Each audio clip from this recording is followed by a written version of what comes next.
Coucou tout le monde, j'espère que vous allez bien. Alors aujourd'hui, on se retrouve pour une petite page, toute simple, toute rapide. Voilà, j'avais envie d'un petit peu de simplicité pour celle-ci. Et encore, simplicité, ça dépend pour qui, hein. Il va avoir quand même pas mal de tamponnage et tout ça. Mais voilà, c'est un petit peu plus simple que d'habitude, on va dire. Pour cela, j'ai commencé par mettre une petite couche de gesso blanc que je viens sécher, bien sûr. Je travaille sous les petits carnets de chez Action, donc j'ai collé deux pages ensemble. Et là, je vais venir utiliser ce pochoir ou masque, enfin, ce que vous voulez, hein. Apparemment, c'est un masque, mais bon, voilà. Puis, je mets de l'eau directement sur le masque et je vais venir utiliser des brochaux que je mets directement dessus.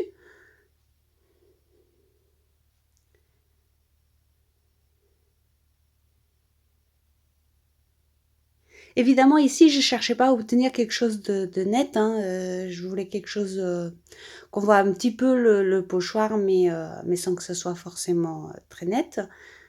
C'est une technique que j'aime bien utiliser de temps en temps. Ça m'amuse beaucoup de voir le résultat sous prise et donc je remets de l'eau par-dessus pour que les couleurs se mélangent quand même un petit peu. Puis, je sèche légèrement, mais en faisant attention bien sûr de ne pas rester au même endroit pour ne pas faire fondre mon pochoir. Ça serait dommage, hein, parce que je l'aime beaucoup, donc heu, donc voilà.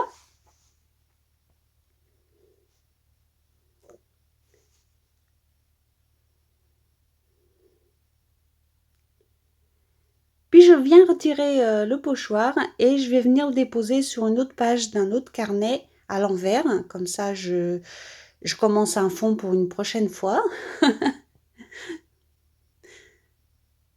Ça me permet également de récupérer les pigments bien sûr et de pas gâcher inutilement. Et vous voyez, ça fait des chouettes petites traces que je vais pouvoir détourner pour une autre page. Puis je finis de sécher les parties qui ne sont pas encore secs.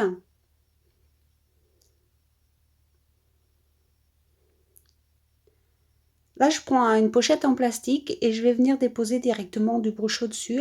Donc ici, c'est du orange et du jaune. Puis je mets de l'eau. Ça, j'appelle ça la technique de la feignasse. Vous savez, quand on veut colorier un tamponnage rapidement, sans se prendre la tête et sans forcément y passer 2 heures.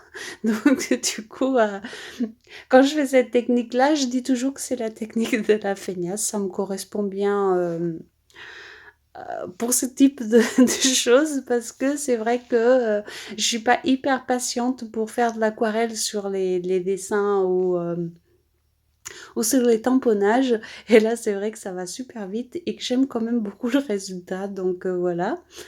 Si vous entendez parler de la technique de la feignasse, ça doit être celle-ci. Ça va très très vite et j'adore. Et donc, je viens d'étorer le petit tamponnage. Alors, c'est un tamponnage qu'on m'a offert, donc voilà.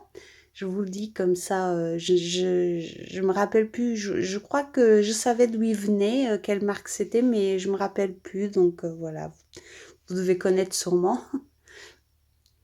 Moi, j'ai beaucoup de mal à retenir le nom des marques. Je suis désolée, je n'y prête pas plus attention que ça. Donc, par contre, je sais quelle personne me l'a offert. Vous voyez, c'est un peu, voilà, je prête plus attention à la personne qui me l'a offert qu'à la marque que c'était. Donc, voilà. Puis, je vais venir utiliser bah, des tamponnages comme d'habitude, hein. Ici, j'utilise la Versafine.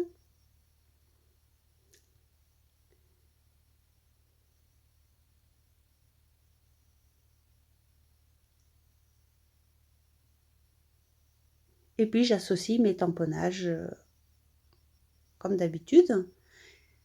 Donc je fais mon fond pour venir déposer ma fleur par la suite, bien sûr, vous l'aurez compris. Et vous voyez que comme je vous disais, c'est quand même une page qui va très vite. Là, j'essaye même pas de cacher les petits points de pigments qui sont partis à gauche et à droite. Je vais les conserver, j'aime bien comme ça. Pareil, je viens mettre des gouttelettes avec mon gesso qui me reste.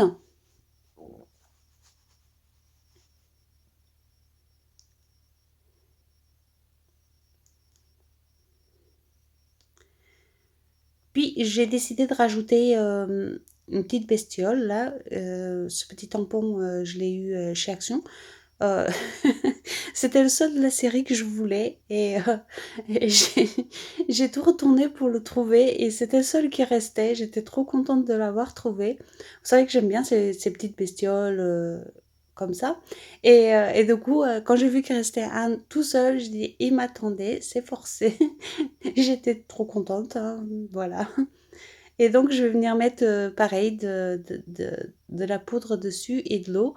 Mais je n'ai pas aimé le résultat, c'était trop foncé. Et donc, je vais recommencer. Donc, celui qui est trop foncé, je vais le retravailler pour mettre ailleurs.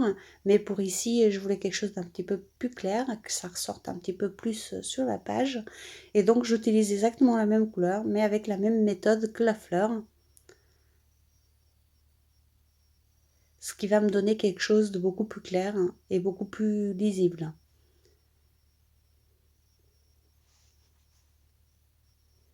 Si vous voyez que ça traverse, c'est uniquement une chute de page imprimante 80 grammes, donc c'est normal que ça traverse. Moi, ça ne me dérange pas, donc voilà. Et je trouve que le papier fin, 80 grammes comme ça s'intègre beaucoup mieux dans les pages que le papier aquarelle, qui est beaucoup plus épais. Donc ça me va aussi. Et donc je l'ai bien découpé. Et là, je vais venir utiliser ce stylo de colle là pour, euh, pour embosser quelques petites parties. J'utilise la poudre dorée.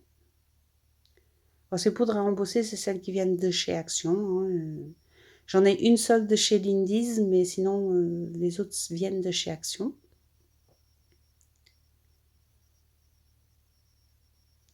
Et là, je chauffe pour embosser à chaud, bien sûr.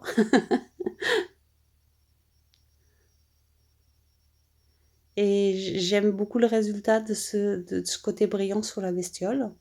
Et donc, sur la fleur, je vais faire la même chose, mais avec de la poudre noire.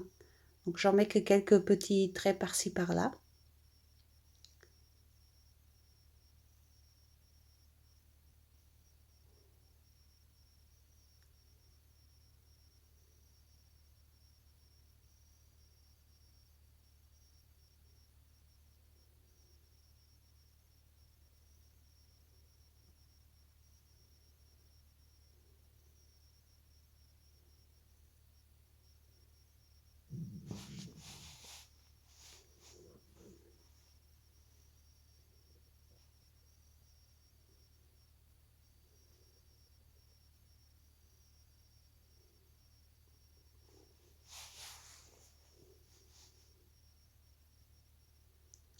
Et sous la fleur, je viens également mettre quelques petits coups de tamponnage et des gouttelettes blanches.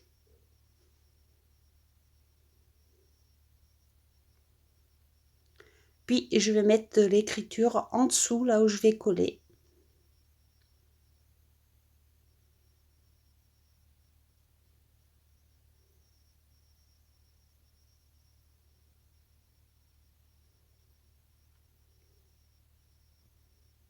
Je sèche bien l'encre avant de coller pour ne pas faire de catastrophe.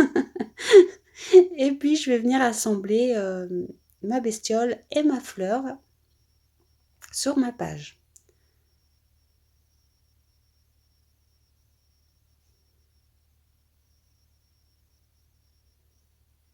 Je fais tout le contour de la page avec de l'encre noire. Et puis là, j'ai hésité, soit je la laissais comme ça, soit je rajoutais un petit quelque chose en haut. Et j'ai décidé de mettre la moitié d'un petit papillon.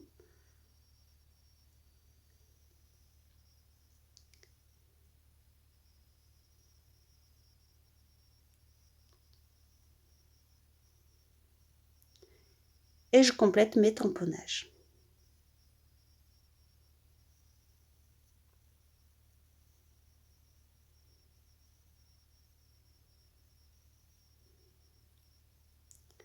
Je rajoute des gouttelettes blanches car les gouttelettes du gesso blanc se sont beaucoup atténuées et on les voit presque plus. Donc du coup j'en ai rajouté un petit peu.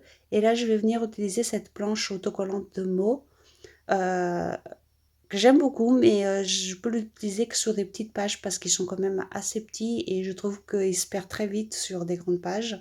Donc j'en profite à chaque fois que je fais une petite page pour utiliser ces mots. Et donc j'ai mis épopée magique. La page, elle est terminée, vous voyez, très simple. J'espère qu'elle vous plaira. Je vous fais des gros bisous et à très vite.